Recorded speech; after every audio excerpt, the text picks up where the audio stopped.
네, 오늘 하나님의 말씀은 마가복음 14장 1절에서 11절까지 말씀입니다. 신약성경 79쪽에 있는 마가복음 14장 1절에서 11절까지 말씀을 다 찾으신 줄 알고 우리 다 같이 한 목소리로 같이 읽겠습니다. 시작.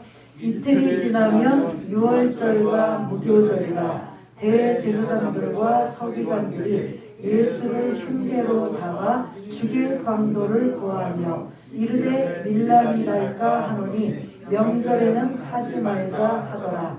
예수께서 베다니 나병 자 시몬의 집에서 식사하실 때에 한 여자가 매우 값진 향유 곧 순전한 나드 한 옥합을 가지고 와서 그 옥합을 깨뜨려 예수의 머리에 부으니 어떤 사람들이 화를 내어 서로 말하되 어찌하여 이 향유를 허비하는가. 이 향유를 300데나리온 이상에 팔아 가난한 자들에게 줄 수 있었겠도다 하며 그 여자를 책망하는지라. 예수께서 이르시되 가만두라. 너희가 어찌하여 그를 괴롭게 하느냐. 그가 내게 좋은 일을 하였느니라. 가난한 자들은 항상 너희와 함께 있으니 아무 때라도 원하는 대로 도울 수 있거니와 나는 너희와 항상 함께 있지 아니하리라. 그는 힘을 다하여 내 몸에 향유를 부어 내 장례를 미리 준비하였느니라. 내가 진실로 너희에게 이르노니 어디서든지 복음이 전파되는 곳에는 이 여자가 행한 일도 말하여 그를 기억하리라 하시니라. 열둘 중에 하나인 가룟 유다가 예수를 넘겨주려고 대제사장들에게 가매 그들이 듣고 기뻐하여 돈을 주기로 약속하니 유다가 예수를 어떻게 넘겨줄까 하고 그 기회를 찾더라. 아멘. 네, 우리 앞뒤자를 사랑합니다. 축복합니다. 반갑습니다. 할렐루야. 시간이 좀 많이 갔기 때문에 짧은 시간에 이 말씀을 좀 다 같이 나눠야 되는데요. 오늘 제목은 거룩한 낭비라는 말씀을 가지고 함께 은혜를 나누려고 합니다. 먼저 이 14장 1절에서 11절까지는 마가가 자주 사용하는 샌드위치 기법으로 1절부터 11절까지 기록되고 있습니다.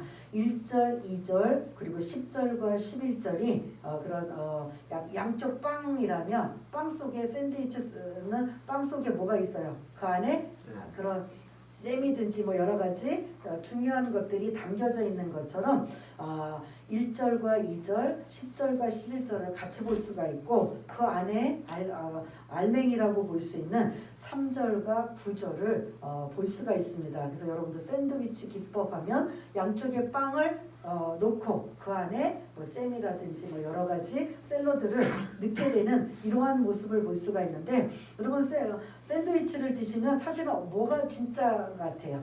빵인 것 같아요? 아니면 속에 안에 들어있는 내용물인 것 같아요? 네? 내용물이 중요하죠. 오늘 사실 어떻게 보면 3절에서 9절까지가 중요하게 볼 수가 있고 이 안에는 거룩한 낭비로 쓰임을 받은 여인이 등장하고 있는 걸 볼 수가 있습니다.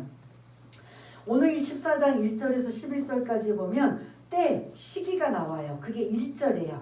1절이 어떤 시기라고 지금 나오죠?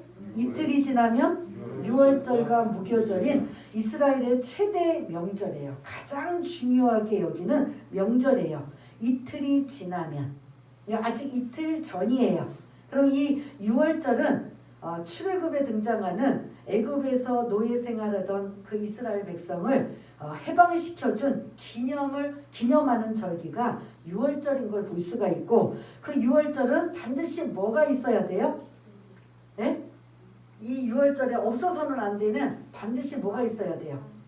출애굽할 때 어떻게 해서 이들이 구원을 받았어요? 양을 잡아 피를 문설주 좌우 임방에 발라서 죽음의 재앙을 면하게 되고 결국은 이제 바로가 애굽 왕이 항복을 하고 그 노예로 잡고 있었던 이스라엘 백성들을 해방시켜준, 그래서 해방을 기념하는 이러한 절기 명절이 유월절이고, 유월절 바로 다음 날부터 일주일 동안은 무교절이라고 보내요. 그 무교절은 누르고 없는 맛없는 빵이죠. 그 딱딱한 빵을 일주일 동안 먹으면서 어떻게 하냐, 우리 조상들이 그렇게 고난을 겪었던 것들을 기억하며 그 명절을 기억하고 기념하는 이러한 걸 볼 수가 있는데, 여러분들이 반드시 유월절을 생각하실 때 해방이에요. 이게 애굽으로부터 애굽의 노예로부터 해방이 된 건데, 해방에는 반드시 뭐가 들어가 있어야 된다? 어린 양의 피가 있어야 된다라는 거죠. 이게 이틀 지나면 이런 명절이 지금 있기 때문에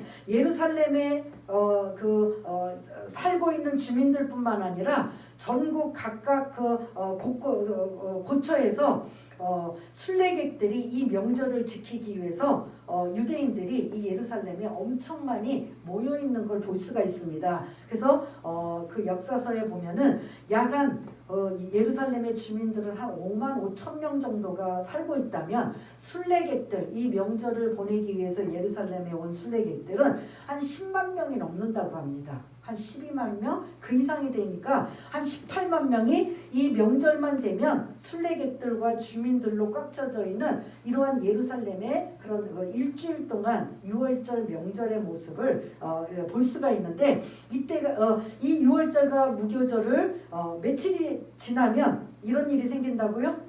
이틀이 지나면. 그러면 여기까지는 수천 년 전부터 이스라엘 백성들이 명절로 지키는데 반드시 양이라는 양의 피, 양을 잡아서 양의 피로 이들이 해방됐다라는 것을 염두에 두고 있다면, 이제 이틀이 지나고 나면 수천 년 전에 이런 유월절이라는 명절을 보내고 있지만, 실제로 이 이틀, 그 요일은 우리식으로 말하면 수요일이 되는 거예요. 예수님은 언제 십자가에서 죽으셨죠? 무슨 요일날?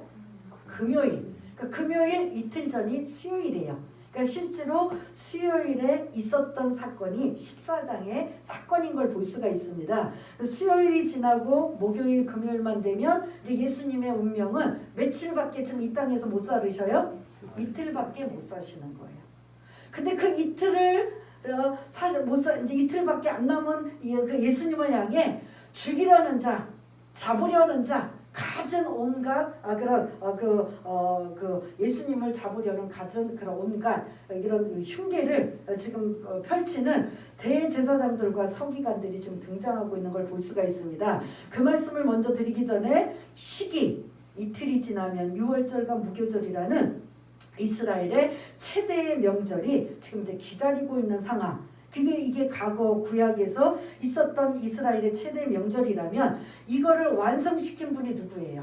이틀이 지나면 예수님이 십자가에 죽으셔서 어린 양의 피, 즉 예수님의 피로 모든 인류를 구원케 하시는 이러한 일이, 이런 누구의 계획이에요? 이 모든 것들은 하나님의 계획과 하나님의 뜻인 것. 앞으로 이제 예수님이 이틀만 지나면 십자가에 죽으시고 부활하시는 이러한 일들이 하나님의 계획과 뜻 속에 예수님도 순종하시며 이 사역을 하나하나 단계적으로 이루어지고 있는 걸 볼 수가 있습니다. 그래서 이틀이에요. 이틀 후에는 예수님이 지금 이런 상황이 돼버리는 거예요. 그런데 문제는 이런 하나님의 뜻, 하나님의 계획 속에 쓰임받는 사람의 두 그룹이 지금 오늘 본문에 등장해요.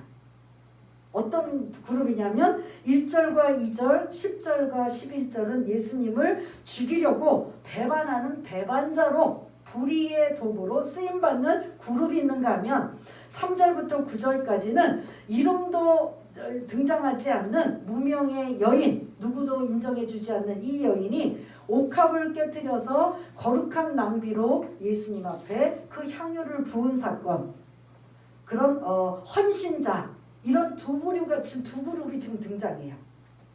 이틀 후면 예수님이 십자가에 죽으실 이 상황에, 이 하나님의 뜻과 계획 속에 있는 이 상황에 사람들의 부류가 두 그룹으로 있다라는 거죠. 한 부류는 어떤 자들? 배신자들. 한 부류는 헌신자. 이게 오늘 이제 본문의 어떻게 보면 핵심이라고 볼 수가 있습니다. 그래서 하나님 앞에 불의의 도구로 쓰임받은 1, 2절, 10절, 11절 배신자들을 좀 먼저 나누려고 합니다. 늘 예수님을 죽이려고 했던 대상들이 1절에 보면 대제사장들과 서기관들이 등장해요. 이들은 늘 예수님을 뭐하기 위해서? 죽이려고 늘 방도를 찾고 있는데 기회만 엿보고 있어요. 잡히기만 해봐라. 그래서 막 여러 가지 논쟁, 뭐 세금 논쟁이며 부활 논쟁이며 이런 것들을 계속 예수님 앞에 가지고 와서 미끼를 지금 좀 잡으려고 올무에 넣으려고 하지만 예수님은 그들의 생각 이상으로 아주 명쾌한 대답으로 꼼짝도 못하게 하셨던 이런 상황. 그러나 그들은 굴하지 아니하고 예수님을 뭐하기 위해? 잡아 죽일 계획만 가지고 있는 자들. 사실 이 대제사장들과 서기관들은 무슨 역할을 해야 되면 이 예수님이 우리가 기다렸던 메시아시다. 그러니 여러분들 백성들이요, 이분이 우리의 구원자시고 메시아이기 때문에 이분을 우리가 따라야 된다. 이분의 뜻을 따라야 된다고 이분을 알려주는 역할을 대제사장들과 서기관들이 해야 돼요? 안 해야 돼요? 근데 영적으로 어두워서 뭐한다? 우리의 기득권을 손해보게 하고 피해를 주는 이 예수를 어떻게 한다? 제거시켜버리자. 이들의 생각은 이거밖에 없는 거예요. 사실 이 종교 지도자들이 해야 할 일은 예수님을 자기네들이 먼저 알아보고 그 백성들에게 알려주고 깨닫게 해서 우리가 이제는 어떻게 해야 되는가, 이렇게 가야 되는 게 바른 방법이라면 그렇게 하지 아니하고 영적인 어두움에 사로잡힌 이들은 어떻게 하든 저 예수를 잡아 죽일 계획만 하고 있는, 잡다라는 표현을 주고 쓰고 있고요. 1절에 보면 흉계라는 표현이에요. 물고기를 잡기 위해서는 반드시 뭐가 대부분 필요해요? 미끼가 필요하듯 예수를 잡으려고 이들은 미끼가 지금 필요한 거예요. 그런데 지금 계속 시기를 보고 있는데 2절에 보니까 이 명절에는 예루살렘 주민뿐 아니라 조금 전에 말씀드린 것처럼 순례객들이 지금 엄청 많이 와 있어요. 그러다 보니까 잘못 폭동이나 반란이나 밀란이 일어나면 이게 지금 오히려 자기네들이 그런 문제가 될까봐 요때는 피하자. 그리고 기회를 봐서 우리는 계속 그 예수를 뭐하자? 잡아 죽이자.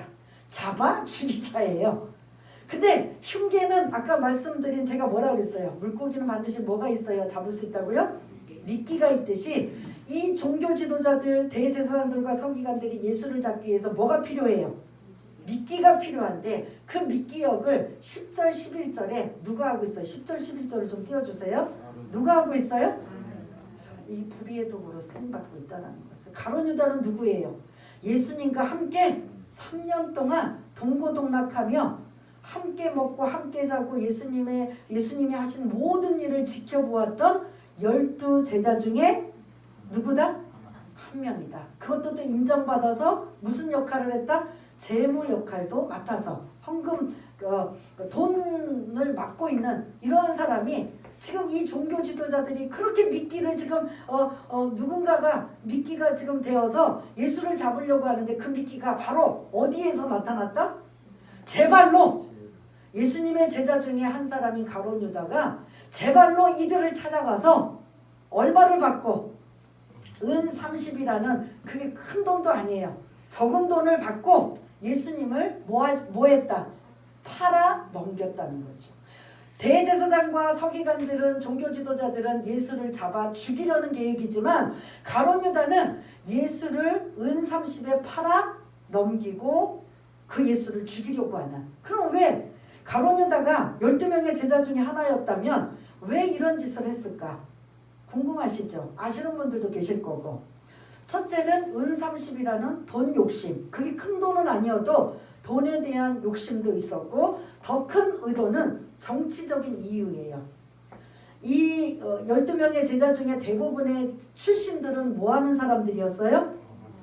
어부들이었어요. 그냥 평범하게 고기 잡는 어부들이었는데 이 가룟 유다만큼은 열심당원이에요. 뭐에 대한 열심당원이냐면 지금 이 이스라엘은 어디로부터 지금 억압을 받고 있어요?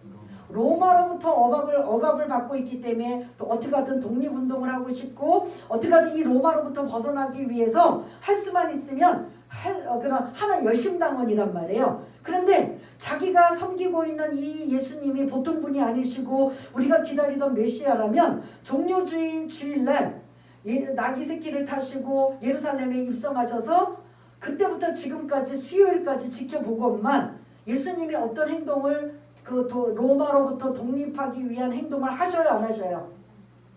안 하는 가룟 유다의 입장에서는 실망할 수밖에 없어요. 왜 제자가 됐는지까지는 모르겠지만 이분이 우리나라가 이게 로마로부터 억압을 당하고 그런 해방이 될 수 있는 이 역할은 이분밖에 없다고 생각해서 기대하고 소망을 걸었는데 예수님은 그 일에 아무것도 하지 않으셔요. 오히려 성전이 멸망할 것이다 너무 막 이렇게 머리 아픈 얘기만 하고 계시는 이 상황에 이제 가룟 유다의 생각까지는 나오진 않지만 어떻게 한다? 저 예수를 내 생각대로 내 방법대로 내 기준으로 안 따라와 준다면 저 예수를 십자가에 못 박게 은 30을 받고 팔아넘겨야 되겠다라는 이런 미끼 역할. 종교 지도자들이 봐서는 이 가룟 유다는 어떤 존재예요? 예? 이 1절의 대제사장과 서기관들이 그렇게 미끼를 찾으려고 했는데 스스로 미끼 역할을 하는 가룟 유다를 볼 때는 어떤 존재예요? 예? 고마운 존재지요. 어떻게든 저 예수를 막 이렇게도 저렇게도 잡으려고 하고 올무를 놓았는데 이거 어떻게 그냥 다 빠져나가고 어떻게 잡을 수가 없는데 누가 와서 자기가 스스로 자기 발로 찾아와서 미끼 역할을 누가 하고 있어요? 가룟 유다가 지금 하고 있는 거죠. 왜요?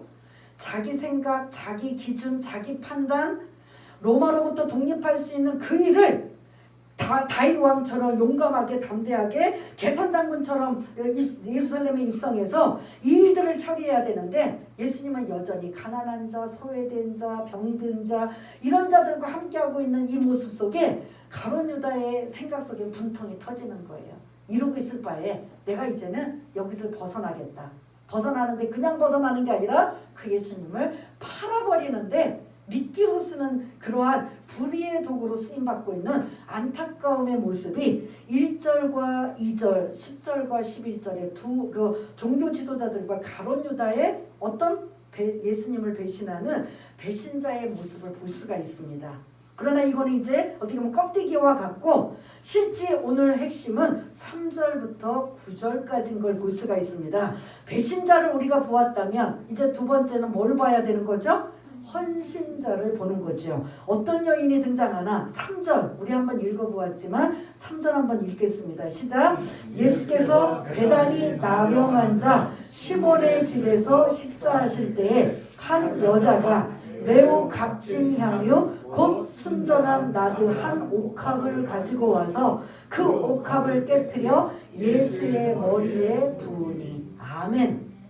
장소는 지금 어디예요? 예루살렘 밖을 나오셔서 베단이라고 하는 나병 환자 시몬의 집에서 식사하고 계실 때예요. 그러면 아니 나병 환자는 부정 환자고 이런 격리시켜야 되는데 왜 이 집에 왔을까? 그러면 이 나병 환자 시몬은 치유를 받았다라는 거예요? 못 받았다는 거예요?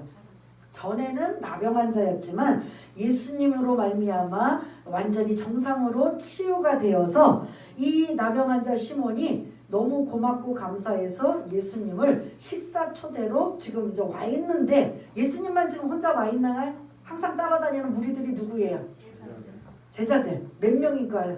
그 12명이죠. 아직 여기서 가룟 유다가 빠져나왔는지 어떠는지 이제 10절 이후에 나오니까 12명의 제자들과 예수님은 한 13명이면 여러분들 식사 초대할 때 이 손님이 부담스러울까요? 안 부담스러울까요? 에?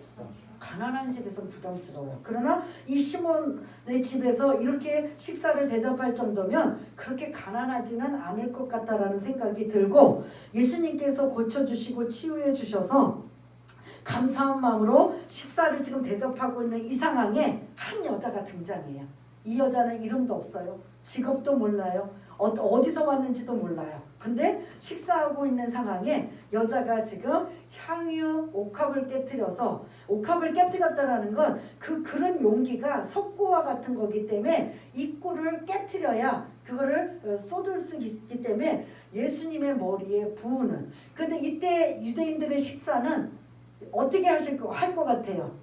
바닥에 앉아서 먹는다. 의자에 앉아서 먹는다. 최후의 만찬을 보면 쫙 길게 해가지고 의자에 앉아서 먹더라. 어떤 거예요? 예? 그러니까 의자에서 비스듬하게? 아니면 어디서요? 바닥에서. 그거는 이제 뒤후에 많은 세월이 흐른 다음에 의자에 앉아서 먹는 그림을 그린 거고, 실제로 이 당시에는 우리처럼 자식 문화처럼 이런 바닥에 앉았는데 그들은 어떻게 하냐면 팔을 한쪽에 고이고 그리고 비스듬하게 식사를 하고 있는 이러한 오죽하면 비스듬하게 식사를 하실 때 그 품에 항상 누가 들어와 있었다고 하죠? 사랑받는 제자? 요한이 항상 등장하고 있는, 나이도 어리고 하는 이런 모습을 볼 수가 있는데, 그렇게들 식사를 하고 있을 때 한 여자가 등장해서 자기가 가지고 있는 순전한 나도 향유 옥합을 깨뜨려서 예수님의 뭐하고 있어요? 머리에 부는 장면을 지금 나오고 있는 겁니다. 그랬더니 4절 그런 순전한 나도 향유가 어떤 값어치고 어떤 상황인지 그게 이제 4절 5절에 등장해요. 이거를 지켜본 무리들이, 사실은 누구예요? 그 무리들을 구체적으로 말하자면 예수님의 제자들 중에 일부가 화를 내고, 이건 막 그냥 분노예요. 막 극한 분노를 내면서 4절에 서로 말하되 어찌하여 이 향유를 허비하는가, 낭비하는가. 왜냐하면 5절이에요. 5절의 이유예요. 왜 이들이 이렇게 화를 내고 지금 이렇게 낭비한다고 말하는 이유가 5절에 나와요. 5절 한번 읽어보겠습니다. 시작. 이 향유를 300데나리온 이상에 팔아 가난한 자들에게 줄 수 있었겠도다 하며 그 여자를 책망하는지라. 아멘. 이 가격이 어느 정도 된다고요? 1데나리온은 노동자 하루의 품삯이에요. 그러면 이게 며칠 동안의 일한 품삯이에요? 300일이면 약 1년치의 연봉이라고 볼 수가 있습니다. 그러니까 지금 우리 환산이, 그때 당시 환산을 모르니까 지금 우리 식으로 한다면 약 한 3천에서 4천 정도의, 그 정도의 금액이 되는, 우리 지금 여기는 향유라고 하지만 우리는 지금 고가의 향유를 다른 말로 뭐라고 하죠? 샤넬 5, 넘버 1 이렇게 갖고 향수라고 하잖아요. 향수병을 몇천만 원이 넘는 엄청난 고가의 향수를 지금 깨트려서 예수님의 머리에 부으는 이 장면을 보고 4절 5절의 제자들이 일제히 지금 이 여인에게 분노하는 감정을 가져갖고, 그렇게 낭비할 바에는 차라리 뭐하지? 가난한 자들에게 구제하지 라고 해요. 그러면 이들이 그렇게 잘못한 이야기는 아니에요. 그런데 여러분, 오병이어의 기적에서 너희들이 이들에게 먹을 것을 주어라 라고 했을 때 제자들이 이들을 다 먹이려면 얼마가 필요합니다 라고 했을 때 기억나세요? 몇 데나리온? 300보단 작아요. 예, 200데나리온이에요. 200데나리온이 필요합니다. 그런데 그래서 그 200데나리온이 나왔어요. 근데 그들이 오병이어를 가지고 예수님께서 축사하시고 많은 자들이 배불리 먹었는데 몇 명이 그때 먹었더라? 5천 명이 먹고 12강주기가 남았더라. 그러면 한 끼를 물고기 빵 5개와 물고기 2마리로 그들이 그거 가지고 먹은 게 아니라 계속 배부르게 한 끼를 해결하기 위해서는 몇 데나리온이 필요하다는 소리예요. 200데나리온이 필요하고 몇 명이 먹는데? 5천 명이 먹는데. 그러면 지금 본문에는 300데나리온이 있다면 몇 명을 먹을 수 있어요? 한 끼 해결이. 약 7, 8천 명이 해결했어요. 그러니까 이런 걸 막 머릿속에 계산하니까 이 제자들이 막 화가 나는 거예요. 자기 것도 아니면서.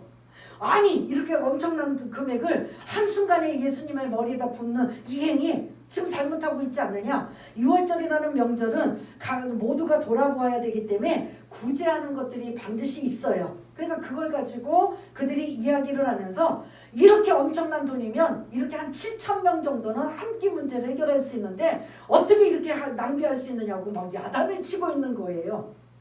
이게 잘못된 거는 아니에요.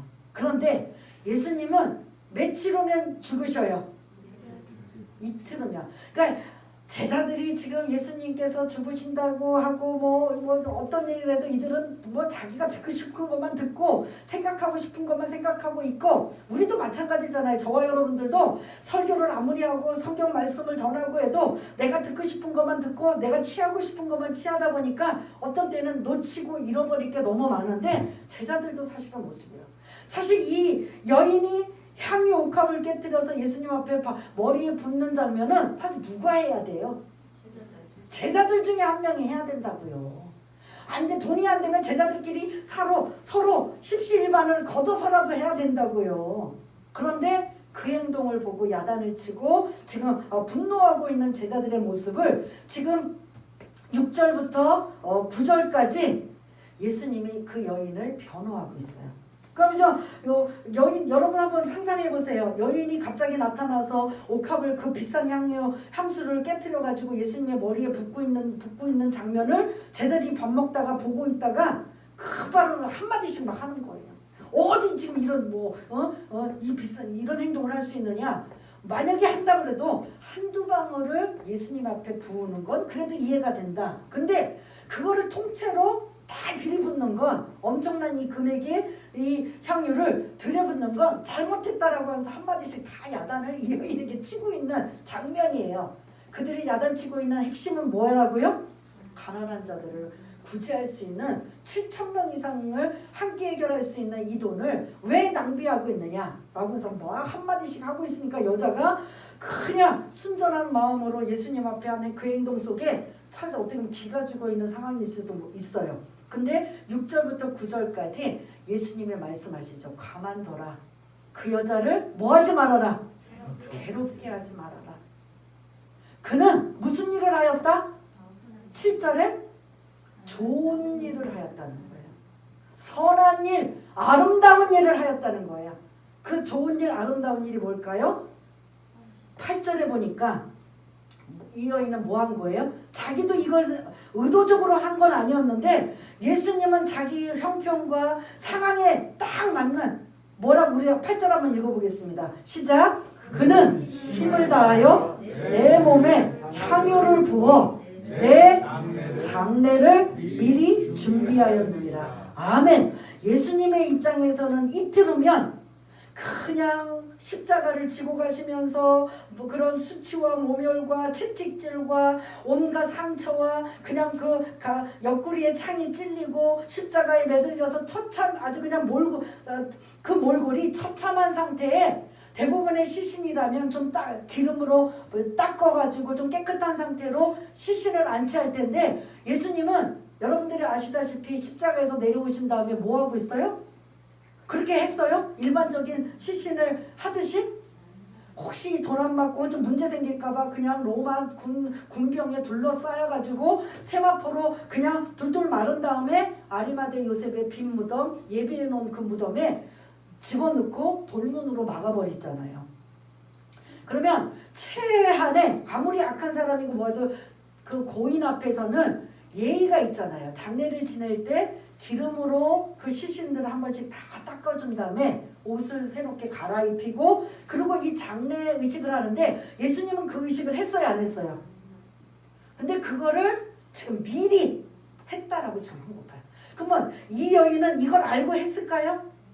아니에요. 그건 아니에요. 근데 예수님은 딱 그 타이밍이 절묘하게 이 여인이 지금 나한테 이 장례를 준비한 거예요. 기름을 붓는 행위는 구약에서 왕이나 선지자나 제사장에게 기름을 부어서 이들에게 임명식을 하고 있는 거예요. 그런데 예수님께 이 머리를 기름을 부었다라는 건 왕이나 제사장이나 선지자의 역할을 이 여인이 의도적으로 했을까? 그거는 아니고, 이 여인의 입장을 친다면 너무 고맙고 감사해서 그냥 내가 가진 이 향유 옥합, 약 3천만 원 이상 되는 이 전 재산이 노후를 대비할 수 있고, 아니면 결혼을 안 했으면 결혼 자금이 될 수도 있고, 이거 전 재산이라고 할 수 있는 이것을 주님 앞에 가지고 왔다라는 이 마음은 여러분 어떤 마음일 것 같아요?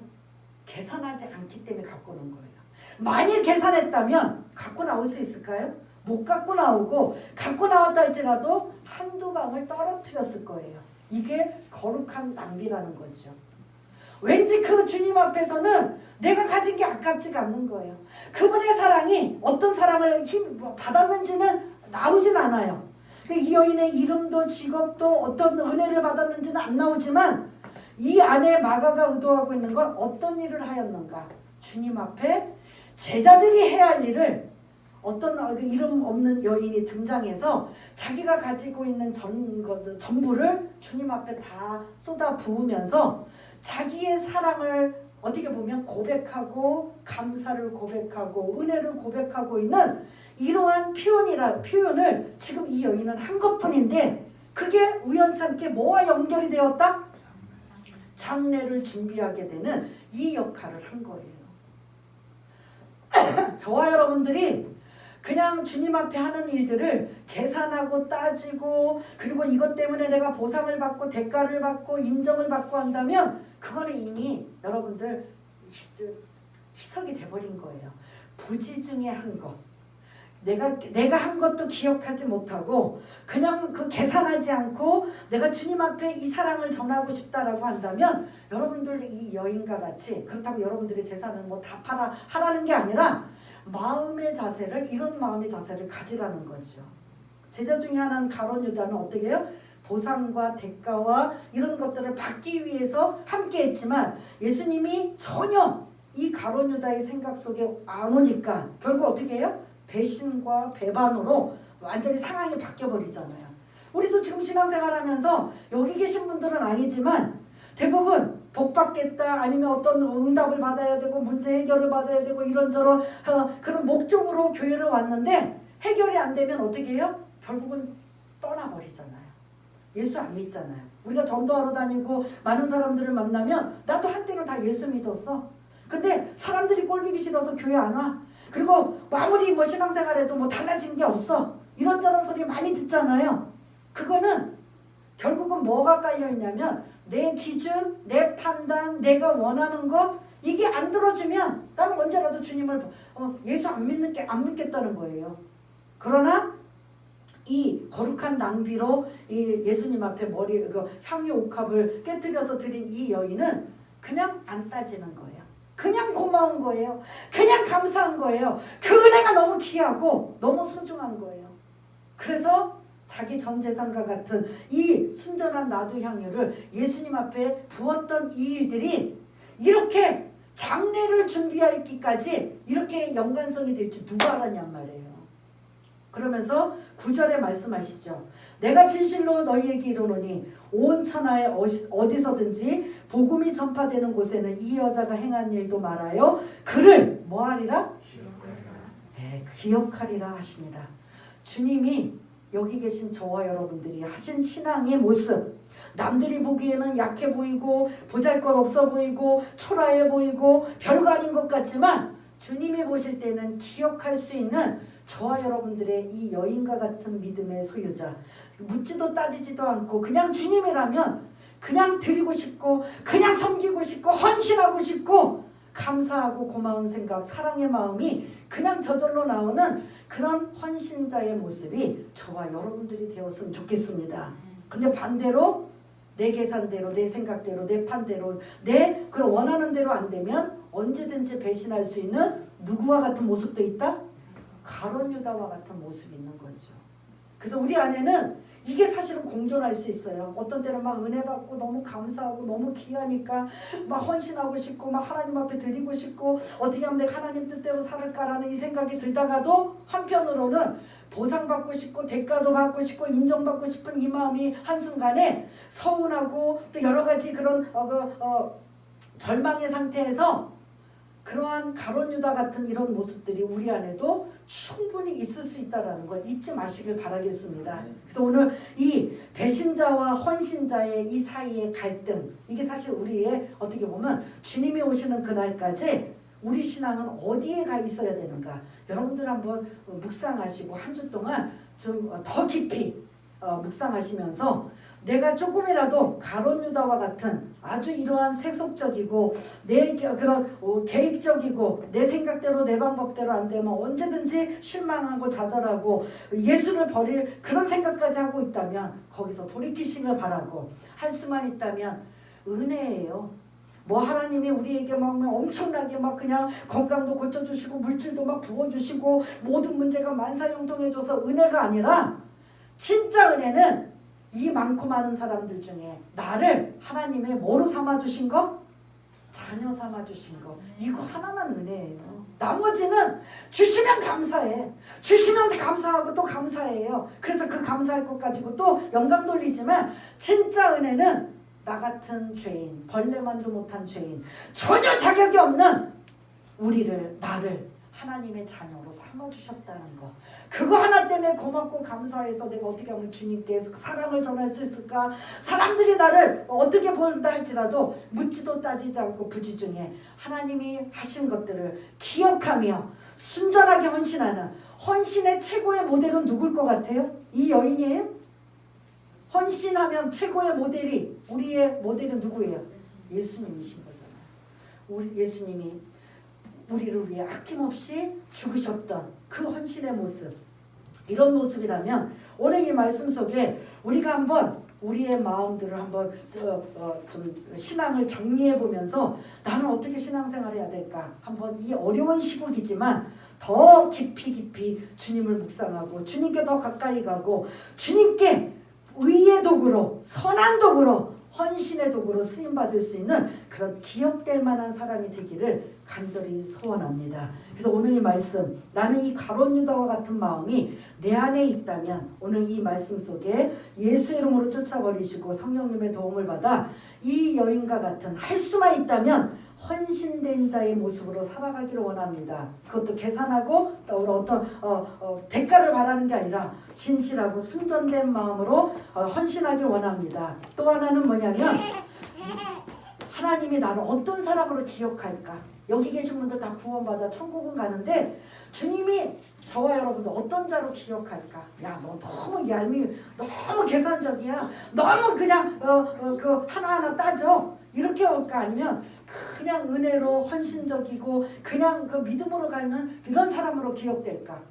저는 여러분들이 서로 남들은 모르지만 여러분들 자신은 주님 앞에 섰을 때 나는 주님 어떤 모습으로 나를 기억하고 계실까? 한번 고민 좀 해보시고, 그래서 더 믿음으로 결단하시고 하나님의 은혜 가운데 깊이 들어갈 수 있는 저와 여러분 모두가 다 되시길 바라겠습니다. 우리 한번 반주에 맞춰서 이 말씀을 가지고 한번 기도하기 원합니다. 가룟 유다와 같은 마음이 우리 안에 꿈틀거릴 수가 있어요. 왜 내 마음대로 안 들어주고 기도해도 응답 안 해주시고, 왜 이렇게 신앙생활 오래 했는데도 여전히 이 모습이 이타령이고 여전히 왜 이럴까? 그래서 아이 포기해버릴까? 방학해버릴까? 아이 예수 안 믿어볼까? 이런 생각이 가룟 유다와 같은 모습은 아닐까? 아니면 그럼에도 불구하고 그냥 주님이 너무 고맙고 감사해서 어떻게든 이 사랑의 마음을 표현하고 싶은데 내가 그거를 헌신으로 드릴 수 있다면 거룩한 낭비도 아깝지 않으리라고 하는 이 여인의 그런 헌신이 우리에게 도전이 되었으면 좋겠습니다. 그리고 주님이 우리를 어떤 자로 기억하고 있는지 한번 생각해 보시고 우리가 한번 기도하는 우리 모두가 되시길 바라겠습니다. 다 같이 기도하겠습니다. 하나님 아버지 은혜를 감사합니다. 이틀 후면 예수님은 우리를 위해 십자가에 죽으십니다.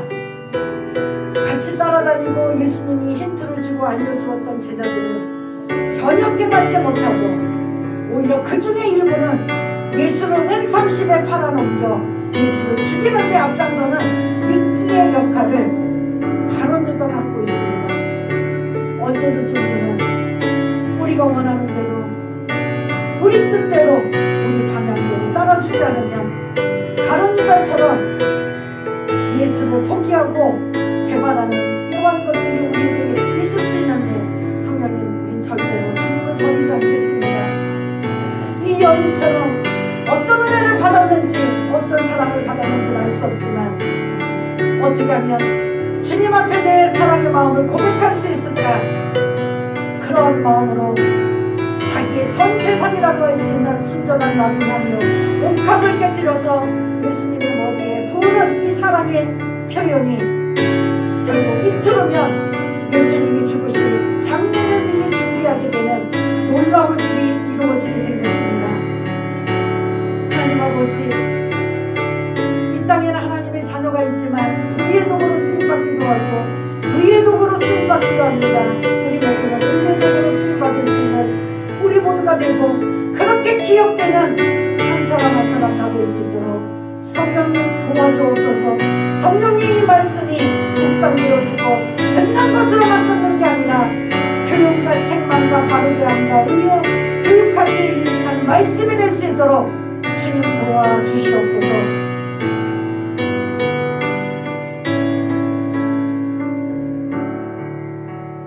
하나님 아버지, 처음부터 가룟 유다와 같은 이런 생각을 하는 사람은 없을 겁니다. 모두가 순전하고 모두가 주님을 사랑하는 마음들이 시작을 했지만 중간에 이런저런 사정과 역량으로 결국은 배반하고 떠나게 되고 예수 없이 살게 되는 그러한 인생들이라면 오늘 이 말씀 헌신된 이 여인의 믿음을 보시고 어떻게 하든 우리는 절대로 우한 코로나19 바이러스 때문에 아니면 그 이상의 어떤 경제적인 문제 또 건강적인 문제 여러 가지 환경과 얽히고 섞인 문제가 있다 할지라도 난 절대로 주님을 떠나지 않고 주님만 붙잡고 주님으로부터 주시는 위로와 소망과 힘으로 살아가기를 다짐하는 우리 모두가 되기를 원하며 할 수만 있다면 이 여인처럼 헌신자의 모습으로 살아가며 마지막 주님이 우리를 기억할 때 어떤 모습으로 기억할까 한번 고민해보며 그렇게 신앙생활 할 수 있는 귀하고 복된 분들 다 될 수 있도록 주님 도와주시옵소서. 모든 것 감사드리오며 사랑이 많으신 예수님 이름으로 기도드리옵나이다. 아멘.